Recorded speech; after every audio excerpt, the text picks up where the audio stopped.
Yeah,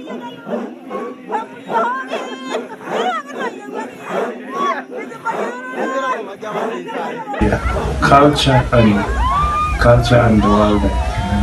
The other day I was seeing when I was watching the Mao issue, and that senator is called Ole something.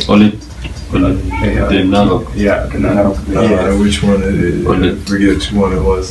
There was I know what you're talking about. The one who was telling Murkomen to look at it. Yeah, no, he was actually arguing with them, and he was saying you don't need to destroy the forest because you really want to live here.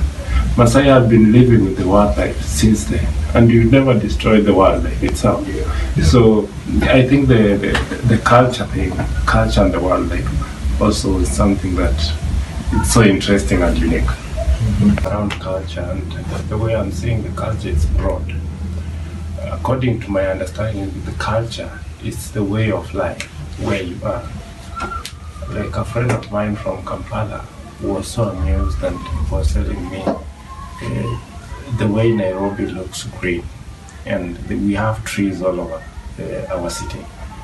And he was so amazed again, we have a national park within the city, which is not the norm in any capital city.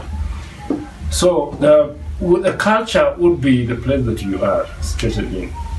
What is our Nairobi culture? Yes, we live with animals. There are wild animals, and we know how we can interact with. And again, I go back to him when he says we need this advocacy. We need to talk about it more. We need to tell positivity about the wildlife.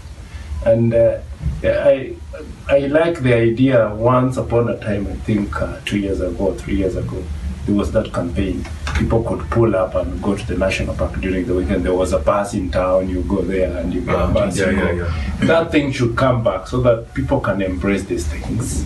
Families can also be ignited now to take their families there. I took my family there. I think we still have. But I think also we've forgotten our cultures, and that's the problem that is coming up, because I don't know, there's a generation that is coming up, maybe they've never seen a manyatta, how it looks like. Yes. And you know, there's a generation that has never seen a granary where our forefathers used to keep food, maize and all that. They just know these days maize is kept in sacks in your living room and your kitchen or somewhere. Yeah. Sure, because like, for example, I don't know, the way we are here, there are so many people who have never gone to Bomas to see the manyattas and all.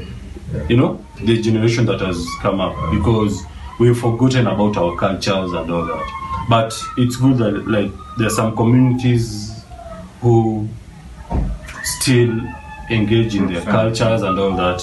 They have the manyattas. I don't know how many places in your rural place where you still have a granary.